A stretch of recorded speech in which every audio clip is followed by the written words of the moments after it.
6 часа е и потегляме за преход до Вихрен, 2 дена. В момента сме спрели на една бензиностанция да заредим. И така, очакват ни около 160 км до Банско и след това до Хижа Вихрен.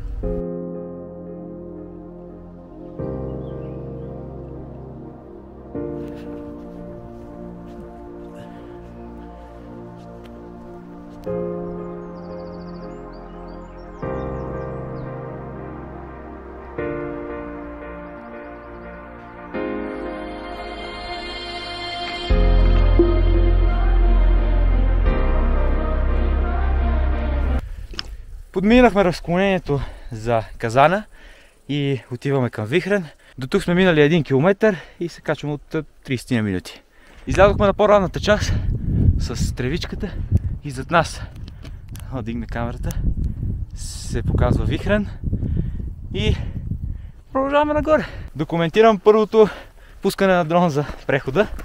Снимахме диви кози, снимахме един кръст и Вихрен успях малко. Ще гледате кадри.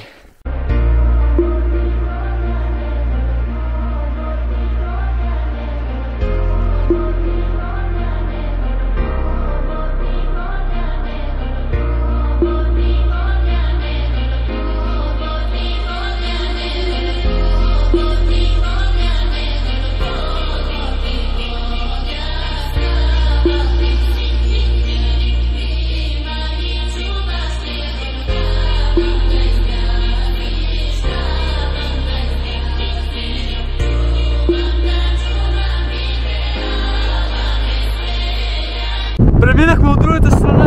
Не знам, въобще се чува. Тук по-силно отколкото в села.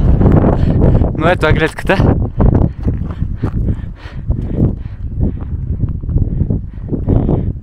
Започнахме изкачването. Още има може би около час, надявам се по-малко. И сме на Вихрен. Броени метри до връх Вихрена. Ето го зад мен.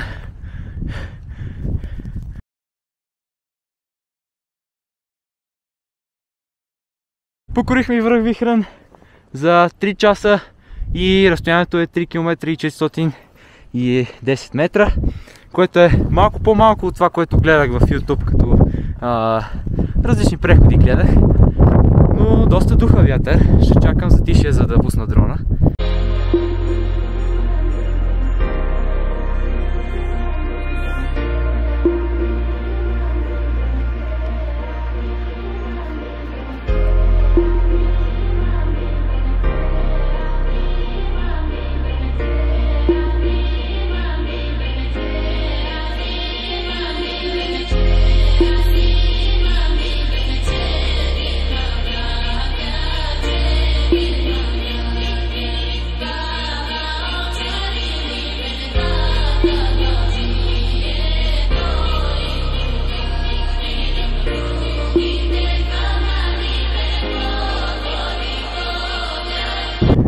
Предстои ни да минем, да се изкачим до Кутело 1, след това да минем до Кутело 2, след това спускаме надолу и там е заслона.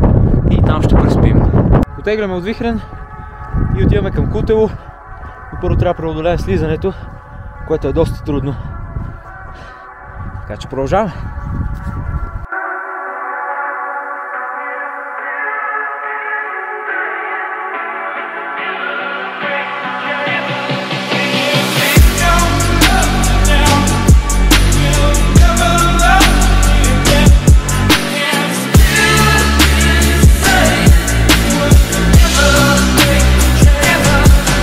Почва нашето изкачване на Кутело 1.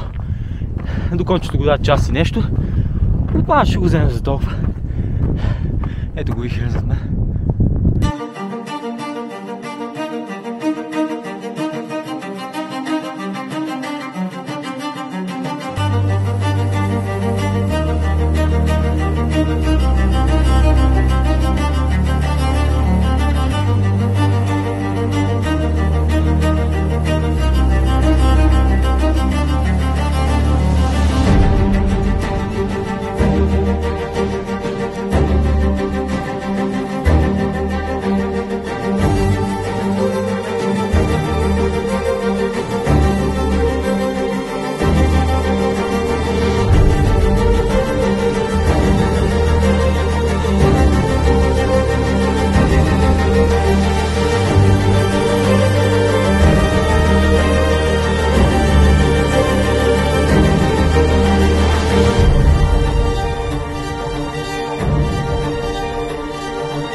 Преминахме кончето, преминахме Бански суходол, преминахме Котел 1 и 2. Снимал съм само с DJ Action, защото наистина беше страшно. От двете страни пропаст сигурно 200 метра. И не слушайте хората, които в YouTube казват, че е лесно, че е сравнително окей за млади хора. Не е, опасно е. Така че имайте едно на ум, че ви трябва сериозна подготовка. Така да го очаквания заслон. Ще ви направя съпричасти към първите стъпки. Заслона, в който влязохме, е малък. Пише, че събира 12 човека, но аз не мисля, че събира повече от 8-9 максимум. Тук зад мен съм оставил да съхнат дрехите. Но за финал да ви кажа 6 часа и 56 минути, като знаете, аз си пускам дрона. 13 000 крачки и 500 и 6 км и 620 метра. Дояждам сандвича, който започнах на вихрен, но след това по цялото конче нямаше възможност къде да се седне, да се хапне на спокойствие. И като цяло сега ще си чакаме доста часове, ще си почиваме. Нямаме бърза работа. В момента е 6:30 и няма никой, само аз и баща ми сме. И тук що ми излезе известие, че телефонът ми преминава на роуминг режим. Не знам как съм се вързал. Вярно, близко сме до гръцката граница, но не е чак толкова. И сега ми изписа, че съм превключил на роуминг. Отдалечихме се малко от заслона и се появиха 10 диви кози. И едната от тях пръча, свири като човек, когато има опасност. Много снимки имам, просто ще гледате.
Заслонът кончето е малък. Пише, че събира до 12 човека, но аз не мисля, че повече от 10 могат да се съберат тук. Такива като мен, определено. Но поне сме сами и ще имаме такава гледка.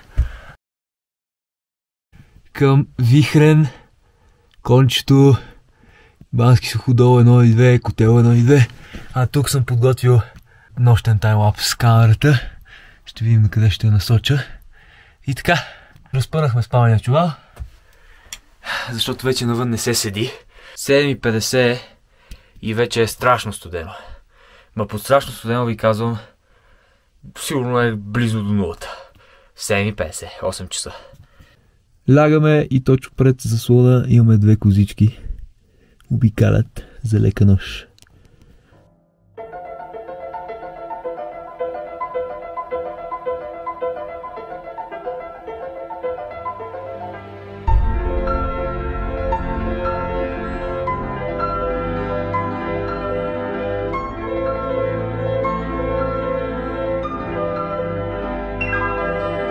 Утро, преди около половин час станахме и вече пусках дрона, защото зад мен вихрен е огрят, кончето е огрято, всичко, само ние не сме огряти, нашия заслон. Дивите кози цяла нощ спаха до нас, чувахме ги как тракат в ето това.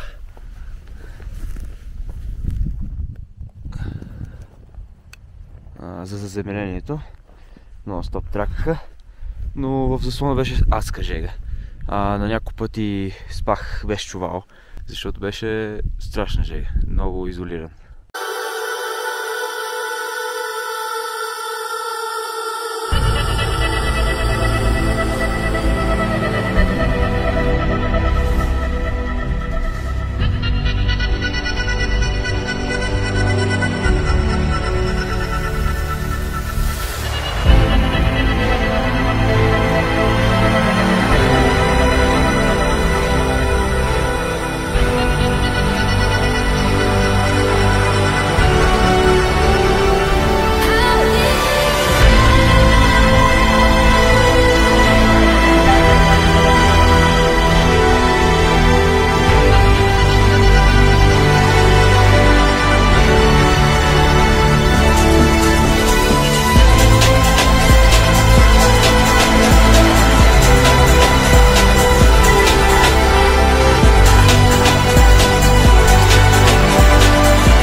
Потегляме отново на преход, но този път няма минаваме през кончето, а ще минем през цялата тази долина, ще заобиколим Вихрен и от другата страна ще се прехвърлим към колата ни.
Така, вървиме вече към езерата и тук ще ми излезе известие, ще пусна скриншот, че съм влязъл в Северна Македония.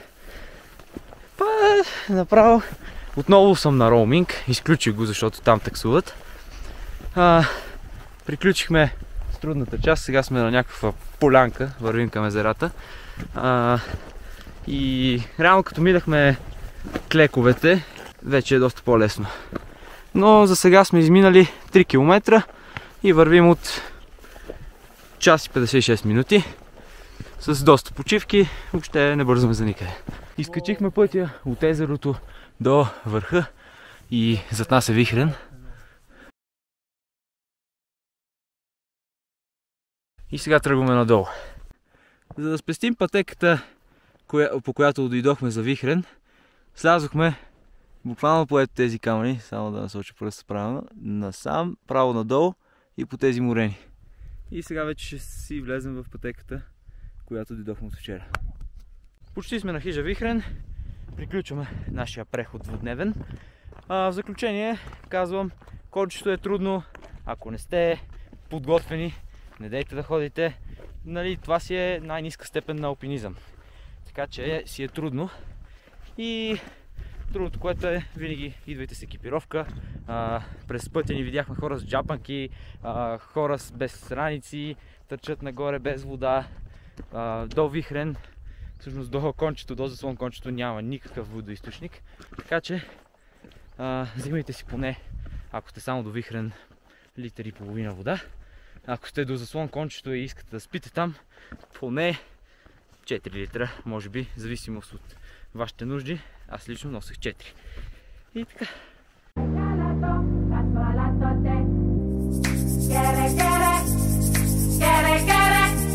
Chi senta il calato, tu risale mare.